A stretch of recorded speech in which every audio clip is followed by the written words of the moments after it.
Good morning, 8th class. This is our SST period and chapter is 1.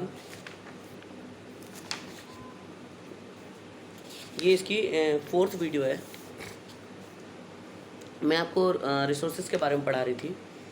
तो इस जो हम अपना जो यूज़ कर रहे हैं, हम प्राकृतिक संसाधनों का जो यूज़ कर रहे हैं उसका हम अत्यधिक दोहन कर रहे हैं. उससे जो है हमारी धरती एक दिन इससे खाली हो जाएगी.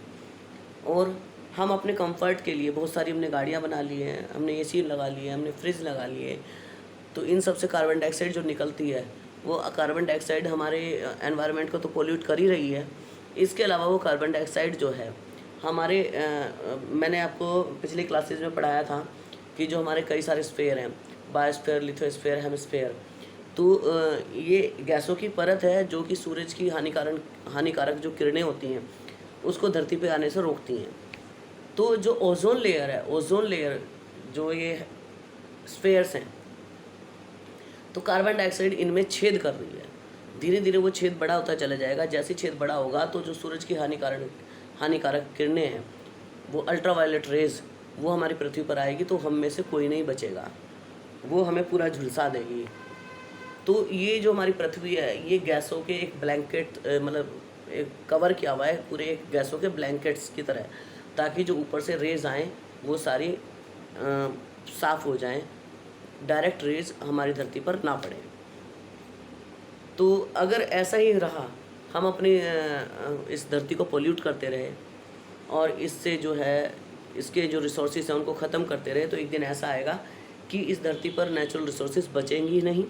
The future of earth therefore depend on how judiciously we use our natural resources so that the present rate of development is maintained as well as the environment is preserved.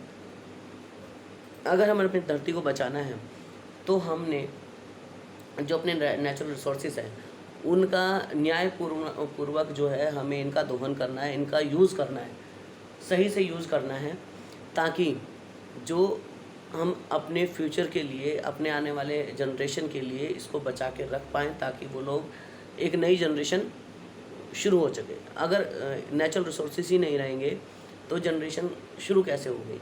जब धरती पर पानी नहीं होगा तो जीव कैसे पनपेगा? These are some of cardinal rules that we must follow. कुछ ऐसे रूल्स हैं जो हमें फॉलो करने चाहिए. Use all renewable resources in sustainable manners. जो भी रिन्यूएबल रिसोर्सेज हैं उनको सब्सटेंशियल मैनर्स से हमें यूज़ करना चाहिए, हमें सही तरीके से यूज़ करना चाहिए. उन रिसोर्सेज का हमें यूज़ ऐसे करना चाहिए कि हम उनको दोबारा यूज़ कर सकें. Minimize the depletion of the natural resources. जो नेचुरल रिसोर्सेज हैं उनको मेंटेन करके चलना चाहिए ताकि हम प्रॉपर यूज़ करें और वो बचा भी रहे. Conserve the varied spices of living organism. और जो लिविंग ऑर्गेनिज्म है, जो हमारे जीव जंतु हैं या हमारे जो लिविंग ऑर्गेनिज्म जिनमें सब में जान होती है, वो लिविंग ऑर्गेनिज्म कहलाते हैं.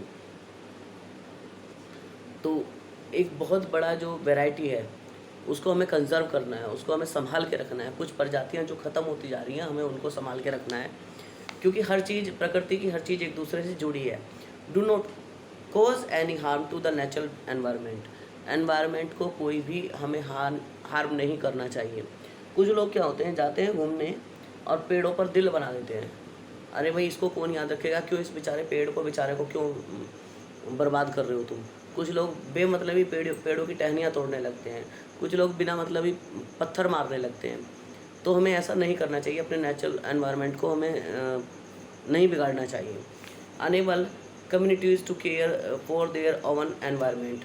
और जो कम्युनिटीज़ होती है, आपके साथ जो लोग जुड़े हुए हैं, उनको अपने एनवायरनमेंट के बारे में जागरूक करिए, उनको बताइए, उनको समझाइए और आप खुद भी समझिए.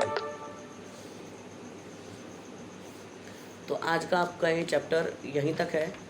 जब भी मैं आपको चैप्टर एक्सप्लेन करती हूँ, आप वीडियो देखिए और देखिए कौन सा चैप्टर है, कौन सा पेज है, और साथ साथ में उंगली रखकर रीड करिए. और जो भी मैं समझा रही हूँ उसको प्रॉपरली समझिए आप. Thank you.